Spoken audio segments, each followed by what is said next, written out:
सब कुछ है अपने देश में रोटी नहीं तो क्या। सब कुछ है अपने देश में रोटी नहीं तो क्या। वादा लपेट लो जो लंगोटी नहीं तो क्या। सलाम नमस्ते सत श्री अकाल, मैं हूं आपके साथ हर्षिता मिश्रा और आप देख रहे हैं टाइम्स मेल।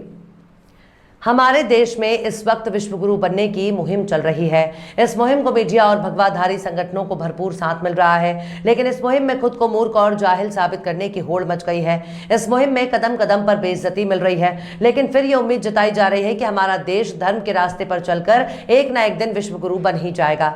पर सवाल है कि धर्म के आधार पर बहुत से देशों का वजूद कायम है, ऐसे में केवल भारत ही कैसे विश्वगुरु बन सकता है।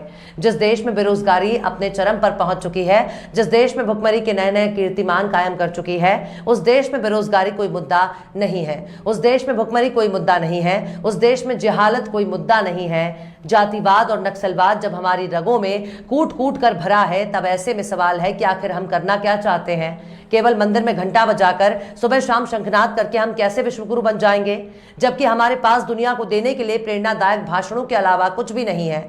हमारे मोदी जी दुनिया भर में घूम घूम कर फोटो खिंचवा रहे हैं, वहीं दूसरी तरफ फिल्म सिटी में बैठे सत्ता के प्रवक्ता उन्हीं फोटो को ट्वीट करके भारत के विश्वगुरु होने का डंका बजा रहे हैं, जबकि भारत के स्कूल कॉलेजों और यूनिवर्सिटी में गुरु ही नहीं, यानी घर में नहीं गुरु पर भारत बनेगा विश्वगुरु। ये बात पूरी दुनिया में जग जाहिर है कि खाली पेट कोई जंग नहीं लड़ी जाती। सरकार के पास ना रोजगार देने का कोई विजन है, ना मंशा। भारत के बेरोजगार नौजवानों के हाथ में नौकरी देने के बजाय उनके हाथ में घंटा थमाया जा रहा है। इसी घंटे को बजाकर भारत विश्वगुरु बन जाएगा और भारत का नौजवान घंटा बजा बजाकर अपना पेट भर लेगा। जब बेरोजगारों के सिर पर धर्म का नशा चढ़ा हुआ हो तो भला पेट की चिंता कैसे करे। हमारा बेरोजगार केवल धर्म बचाने में लगा हुआ है। हमारा बेरोजगार राजा महाराजा और बादशाहों के दौर में वापस लौटना चाहता है, लेकिन उसके बीते जमाने में लौटने का कोई साधन मौजूद भी नहीं है, वरना बाबर, अकबर और हुमायूं हमारे भक्तों से जान की भीख मांग रहे होते। हमारे नौजवान को आंख के बदले आंख और हाथ के बदले हाथ चाहिए, लेकिन भूख के बदले रोटी नहीं चाहिए। उसे रोजगार के बदले घंटा चाहिए, उसे भुखमरी के बदले भगवा गमछा चाहिए, उसे गरीबी के बदले शंख चाहिए। और इसी घंटे को हिलाकर और शंख को बजाकर हमारा बेरोजगार घूम घूम कर भगवा गमछा लहराएगा और इसी घंटे को हिलाकर रोजगार भी हासिल करेगा। इसी शंख में हवा फूक फूक कर खुद के विश्वगुरु होने का शंखनाद करेगा और भगवा गमछा लहराकर अपना पेट भरेगा। लेकिन एक भी ऐसा व्यक्ति नजर नहीं आ रहा जो ये समझा सके कि आखिर धर्म के नाम पर केवल भारत का युवा ही भारत को कैसे विश्वगुरु बना सकता है। गुरु का मतलब जिससे कुछ हासिल किया जा सके, जो आपको ज्ञान दे सके, जो आपको कामयाबी के रास्ते पर चला सके। लेकिन यहाँ तो पूरा देश ही गांजा फूक कर मस्त है। कई दिनों से हमारा विश्वगुरु बनने के लिए पुराने दौर की इमारतों में मंदिर तलाश हो रही है।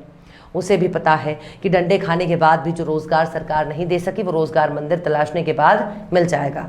इस वक्त हमारा बेरोजगार एक नंबर का महंत बन चुका है। वो बस मंदिर मंदिर का जाप कर रहा है, उसे हर जगह पूजा करने का मन कर रहा है, वो हर तरफ धर्म का प्रचार करना चाहता है। अब हमारा नया नवेला भक्त 50 रुपए के भगवा गमछे को ओढ़कर एकदम बुलबुल हो चुका है। उसे अब मथुरा से लेकर बनारस और आगरा से लेकर मेहरौली तक केवल और केवल पूजा करना है। अब हमारा बेरोजगार आगरा के ताजमहल में भी पूजा करना चाहता है। वो बार बार आगरा का भी चक्कर लगा रहा है, लेकिन अब दिल्ली के मेहरौली में कुतुब मीनार के कैंपस में भी उसे पूजा करने का हक चाहिए। हमारा बेरोजगार पूजा करने का हक इतनी शिद्दत से मांग रहा है मानो उसे कोई सरकारी नौकरी मिल रही हो। अब हमारा बेरोजगार कुतुब मीनार में पूजा करने के लिए अदालत की चौखट पर पहुंच चुका है, लेकिन अदालत ने ऐसे ऐसे सवाल पूछ लिए जिसके बाद हमारा नौजवान एकदम सन्न रह गया। उसे अदालत से खाली हाथ वापस लौटना पड़ा। अगर हमारा बेरोजगार अपने नौकरी और रोजगार के लिए अदालत का दरवाजा खटखटाता तो शायद नतीजा कुछ और होता। हमारे बेरोजगार को केवल पूजा करने का हक चाहिए, रोजी रोटी से कोई मतलब नहीं है। ऐसे निकम्मे और निठल्ले हो चुके बेरोजगारों की उम्र निकल रही है। ऐसे लोगों को कोई बाप भी अपनी बेटी का हाथ नहीं देना चाहेगा, क्योंकि ऐसे लोग पापा से पॉकेट मनी और मम्मी का गुड लक फोड़कर विश्वगुरु बनना चाहते हैं। आखिर क्यों हमारा नौजवान धन के नशे में खुद को कर रहा है बर्बाद? आखिर क्यों अदालत से खाली हाथ लौट रहा है बेरोजगार? बताएंगे आपको और भी बहुत कुछ। लेकिन आप अगर हमारे चैनल पर नए हैं और पहली बार हमारी वीडियो को देख रहे हैं तो आप हमारे चैनल टाइम्स मेल को सब्सक्राइब कर लें, वीडियो को भी लाइक कर दें और बेल आइकन का नोटिफिकेशन बटन भी प्रेस कर दें, ताकि बिना देरी हमारी हर खबर आपको मिलती रहे। लौटते हैं अब खबर की तरफ। ज्ञान व्यापी से लेकर मथुरा और आगरा से लेकर दिल्ली तक हर तरफ मंदिर मंदिर की धूम मची है। हमारा भक्त गमछा लपेटकर खूब नाच रहा है, मानो दिन भर की उछल कूद और नारेबाजी के बदले उसे पैसे मिल रहे हों। वो ऐसा करके इतना खुश है मानो उसे हर महीने की पहली तारीख को पगार मिल रही हो, क्योंकि कुतुब मीनार को हिंदू परिसर साबित करने के चक्कर में ही धर्म के पुरोधाओं ने अदालत में याचिका लगाई है, जिस पर दिल्ली के साकेत कोर्ट में सुनवाई चल रही है। इस याचिका के विरोध में भारतीय पुरातत्व सर्वेक्षण यानी archaeological survey of India ASI ने कोर्ट से कहा कि कुतुब मीनार संरक्षित स्मारक है, इसलिए अब वहां कोई भी धार्मिक काम नहीं हो सकता। वहीं हिंदू पक्ष की तरफ से दलील दी गई है कि उनके पास पुख्ता सबूत हैं कि कुतुब मीनार परिसर में बनी कुव्वत उल इस्लाम मस्जिद को 27 हिंदुओं और जैन मंदिरों को गिराकर बनाया गया है। यानी हमारा खुद को हिंदू पक्ष मानने का दावा करने वाले पुरातत्व विभाग से ज्यादा सबूत इकट्ठा कर चुके हैं, यानी उनके पुरातत्व विभाग से ज्यादा जानकारी है। लेकिन कुतुब मीनार कैंपस में पूजा का हक मांगने वाले पक्ष से अदालत ने पूछा कि आप क्या चाहते हैं, तो इस पर हिंदू पक्ष की ओर से कहा गया कि मंदिर में सीमित स्तर पर पूजा की मांग करते हैं। हिंदू पक्ष की इस मांग पर जज साहब ने कहा कि 800 सालों से वहां पूजा नहीं हुई है, आगे भी रहने दें। ASI ने कहा कि कुतुब मीनार 1914 से एक संरक्षित स्मारक है और अब इसे बदला नहीं जा सकता। एक संरक्षित स्मारक में पूजा करने की इजाजत नहीं दी जा सकती है। इमारतों को संरक्षित स्मारक का दर्जा देने के बाद से ही ये प्रथा चली आ रही है। ASI ने याचिका में हिंदू पक्ष की मांग को गैर कानूनी बताया और कहा कि ये एक ऐतिहासिक तथ्य है कि कुतुब मीनार कॉम्प्लेक्स को कई पुराने मंदिरों को तोड़कर बनाया गया है। कुतुब मीनार कॉम्प्लेक्स एक जीवित स्मारक है जिसे 1914 से संरक्षित किया गया है और किसी भी व्यक्ति को वहां पर पूजा का अधिकार नहीं है। ASS ने अदालत में कहा कि हम सब इमारत के स्वरूप को बदल नहीं सकते और जिस वक्त इमारत को संरक्षण इमारतों की सूची में डाला गया था तब कोई भी वहां पर धार्मिक क्रियाकलाप नहीं करता था। हम किसी को भी पूजा करने का अधिकार नहीं दे सकते हैं। दरअसल ये तनाजा शुरू होने के बाद संस्कृति मंत्रालय ने भी ASI को अपनी खुदाई रिपोर्ट सौंपने को कहा था। कुतुब मीनार के दक्षिण में मस्जिद से 15 मीटर की दूरी पर खुदाई शुरू की जा सकती है, जिसके लिए संस्कृति मंत्रालय के सचिव गोविंद मोहन शनिवार 21 मई 2022 को कुतुब मीनार कैंपस गए थे। वह इसी महीने की शुरुआत में महाकाल मानव सेवा और कई दक्षिणपंथी संगठनों ने बनारस की ज्ञान व्यापी मस्जिद परिसर के सर्वे के बाद उसी तरह कुतुब मीनार कैंपस के सर्वे की मांग करने लगे थे, जिसे लेकर इन संगठनों ने कुतुब मीनार कैंपस के बाहर धरना देने के साथ हनुमान चालीसा का पाठ भी किया था, जिसके बाद सरकार ने भारी पुलिस बल की तैनाती कर दी। कुतुब मीनार को यूनेस्को ने वर्ल्ड हेरिटेज साइट का भी दर्जा मिला हुआ है, लेकिन खुद को हिंदू पक्ष कहने वाले लोग अब यहाँ पूजा करना चाहते हैं। दरअसल अभी हाल ही में कुछ हिंदूवादी संगठनों ने दावा किया है कि कुतुब मीनार का असली नाम विष्णु स्तंभ है।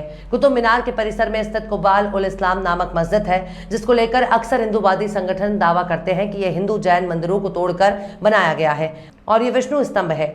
हिंदू संगठनों का कहना है कि परिसर में अनेक मूर्तियां विभिन्न स्थानों पर रखी हुई हैं। अभी कुछ दिनों पहले हिंदू महासभा ने दिल्ली की जामा मस्जिद के नीचे भी हिंदू मूर्तियां होने का दावा किया था।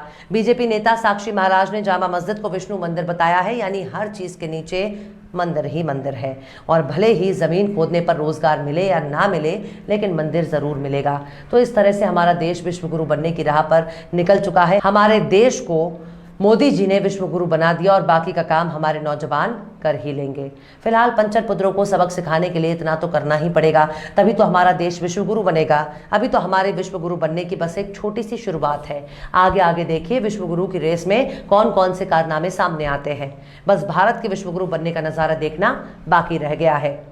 बहरहाल चलते चलते आखिर में शौक बहराइची ने भी क्या खूब फरमाया है, बर्बाद गुलिस्ता करने को बस एक ही उल्लू काफी था।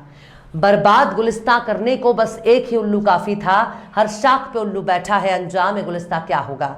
फिलहाल इस वीडियो में बस इतना ही। ये वीडियो आपको कैसा लगा कमेंट बॉक्स में आप जरूर बताइएगा। वीडियो पसंद आया तो लाइक करें। हमारे वीडियो लिंक को फेसबुक, ट्विटर, व्हाट्सएप पर अपने रिश्तेदार यार दोस्तों को भी शेयर करें और बेबाक निष्पक्ष स्वतंत्र पत्रकारिता को सपोर्ट करने के लिए आप हमारे यूट्यूब चैनल टाइम्स मेल को जरूर सब्सक्राइब करें और हाँ, बेल आइकन की घंटी वाली बटन आप जरूर से दबा दें ताकि आपको हमारे आने वाले नए वीडियो की नोटिफिकेशन फौरन ही मिल जाए। फिर मिलते हैं किसी और वीडियो में एक नई खबर के साथ। हर्षिता मिश्रा को दीजिए इजाजत। जय हिंद। तो देख लिया आपने हमारे इस वीडियो को। हमें उम्मीद है कि आपने हमारे वीडियो को लाइक किया होगा और दूसरों को भी शेयर किया होगा। अगर अभी तक आपने हमारे चैनल टाइम्स मेल को सब्सक्राइब नहीं किया है तो जल्दी से सब्सक्राइब कर दें और बेल आइकन भी प्रेस कर दें।